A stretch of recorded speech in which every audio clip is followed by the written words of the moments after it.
শেখ হাসিনা গত ১৫ বছরে যে অপকর্ম করেছে এজন্য আওয়ামী লীগ আগামী ৪২ বছরেও ক্ষমতায় আসতে পারবে না বলে মন্তব্য করেছেন বিএনপির জাতীয় নির্বাহী কমিটির সদস্য অ্যাডভোকেট এম রুহুল কুদ্দুস তালুকদার দুলু। তিনি আরও বলেন, আওয়ামী লীগের দোসররা যেন বিএনপিতে আসার সুযোগ না পায় সেজন্য নেতাকর্মীদের সজাগ থাকতে হবে। নাটোরের বনপাড়ায় এক জনসভায় প্রধান অতিথির বক্তৃতায় তিনি এসব কথা বলেন। বুলবুল আহমেদের তথ্য ছবিতে প্রতিবেদন।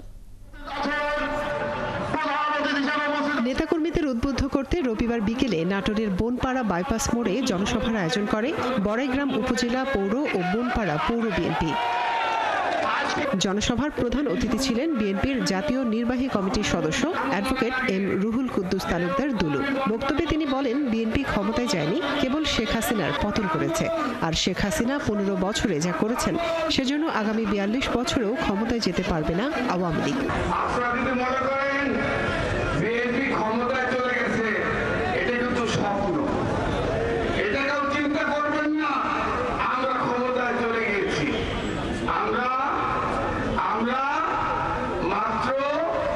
শেখ হাসিনার পতন ঘটিয়েছে, কারণ এই কালো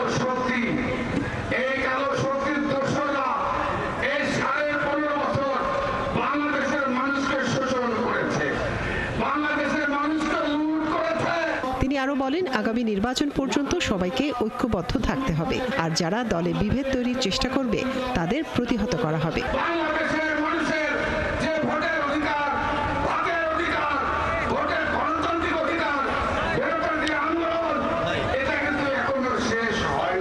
জনসভায় বিএনপির অন্যান্য নেতারাও বক্তৃতা করেন।